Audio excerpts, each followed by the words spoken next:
বিসমিল্লাহির রহমানির রহিম। আসসালামু আলাইকুম। আজকে আমি ইজি ওয়েতে কিভাবে গরু মাংস রান্না করা যায় ঘরোয়া পদ্ধতিতে এটা আপনাদেরকে দেখাবো আমি। তো এখানে আমি প্রথমে 2 কেজি গরুর মাংস নিয়েছি। গরুর মাংস এখানে আমি পেঁয়াজ কুচি দিয়ে দিলাম 2 কাপের মতো। পেঁয়াজ কুচির সাথে আমার পেঁয়াজ কুচিগুলো একটু চিকন চিকন করে কেটে নিয়েছি আমি।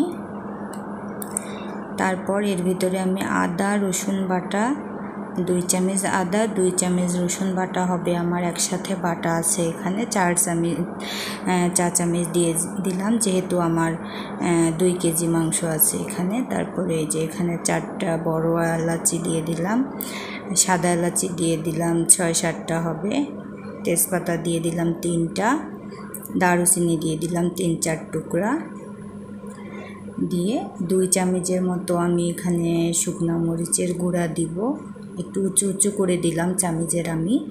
1 চামচ হলুদের গুঁড়া, 1 চামচ জিরে গুঁড়া, 1 চামচ ধনিয়া গুঁড়া দিলাম,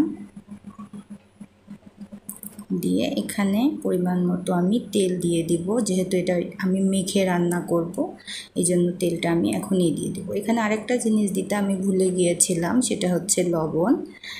এই পর্যায়ে আমি লবণ দিয়ে দিলাম 2 চামচ লবণ দিয়ে এটা ভালোভাবে মেখে নিতে হবে আমাকে।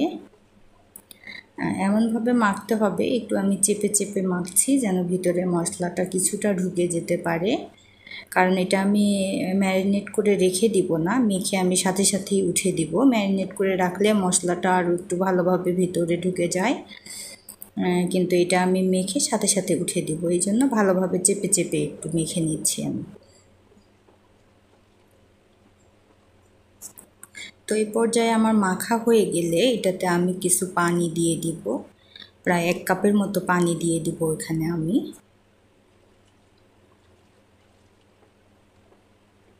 পানি দিয়ে এটা আমি ঢাকনা দিয়ে ঢেকে 5-7 মিনিটের মতো রান্না করে নেব আমি। এটা বেশিক্ষণ না, 5-7 মিনিট রান্না করার পর আমি এটা ঢাকনা উঠিয়ে আমার 5-7 মিনিট হয়ে গিয়েছে। এটা কিন্তু কাঁচাই আছে মাংসটা, আমি জালটা কমে দিয়েছিলাম।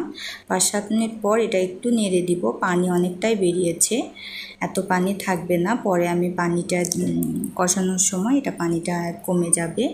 তবে এটা কম জাল দেওয়ার কারণ হচ্ছে প্রথমে যদি আমি জালটা বাড়িয়ে দেই তখন মাংসটা সেদ্ধ হতে অনেক সময় নেবে, কিন্তু প্রথমে যদি আমি জালটা কমে দেই পরে আমার এটা সেদ্ধ হতে বেশিক্ষণ সময় লাগবে না, কারণ কম আছে মাংসটা তাড়াতাড়ি সেদ্ধ হয়ে যায়, বেশি জাল দিলে এটা তাড়াতাড়ি সেদ্ধ হবে না। এই যে একটু নাড়াচাড়া করে আমি আবার 5-7 মিনিট রেখে ঢাকনা দিয়ে ঢেকে রেখে দিব, আমি আরও কিছুক্ষণ রান্না করে নিব।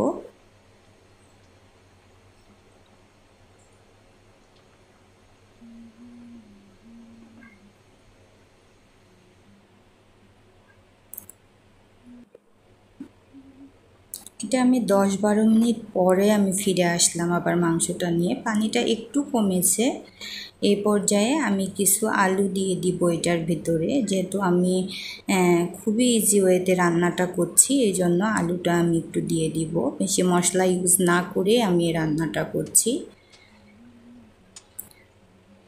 আলুটা দিয়ে একটু নাড়াচাড়া করে আলুটা একটু ভিতরে ঢুকে দিচ্ছি আমি যেন সেদ্ধ হয় ভালোভাবে। তারপর আমি আবার ঢাকনা দিয়ে ঢেকে এটা আমি 10 থেকে 15 মিনিট রান্না করে নেব। 10-15 মিনিট পর এটা ঢাকনা উঠে দেখেন তেল বেরিয়েছে এই পাশ থেকে, এবং পানিটাও অনেকটাই কমে এসেছে। এখন আমি এটা একটু কষিয়ে নেব। আমার কিন্তু মাংস এবং আলু দুটাই সেদ্ধ হয়ে গিয়েছে, এখন শুধু একটু পেঁয়াজটা যেটা আছে পেঁয়াজটা বেটে দেওয়ার প্রয়োজন হয় না, কারণ মাংস আলু সেদ্ধ হয়ে গেলে তো পেঁয়াজটা স্বাভাবিকভাবে সেদ্ধ হয়ে যায় এবং কষানোর সময় পেঁয়াজটা গলে যায়, যার ফলে ঝোলটাও অনেকটা গাঢ় হয়ে যায়, কারণ অনেকটা পরিমাণে পেঁয়াজ দিয়েছিলাম আমি এটার ভিতরে। তারপরে এই যে কিছুক্ষণ নাড়াচাড়া করে নিচ্ছি আমি, এটা মানে কষিয়ে নিচ্ছি।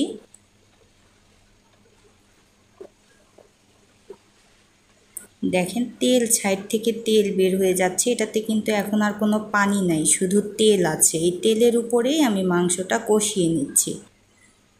তারপরে একটা চুলার উপরে আমি সসপ্যানে গরম পানি উঠে দিয়েছিলাম। এই যে গরম পানি আমি দিয়ে দিলাম। এটা আমি ঝোল করব, পাতলা ঝোল করব, কিন্তু পেঁয়াজের কারণে ঝোলটা অনেক গাঢ় হয়ে যাবে। এটা জাল করে তো ঝোলটা আরও একটু কমিয়ে নিতে হবে। তারপরে এই যে ঝোল দিয়ে দিলাম, আমার প্রয়োজন মতো ঝোল দিয়ে এটা আমি জাল করে নিব।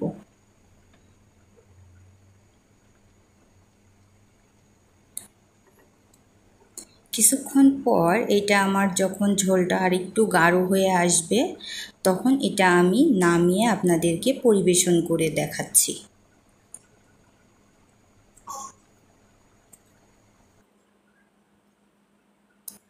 এই যে আমার মাংসটা রেডি হয়ে গিয়েছে, এখন আমি বাটিতে উঠে আপনাদেরকে দেখাচ্ছি। দেখেন ঝোলটা কিন্তু অনেকটা গাঢ় হয়ে গিয়েছে এবং কালারটা এত সুন্দর এসেছে। এটা কিন্তু খেতেও অনেক মজা লাগে। আপনারা এভাবে ইজি ওয়েতে একটু চেষ্টা করে দেখবেন, খুবই মজা এই মাংসটা রান্না। সবাই ভালো থাকবেন, আমার জন্য দোয়া করবেন। আসসালামু আলাইকুম, আল্লাহ হাফেজ।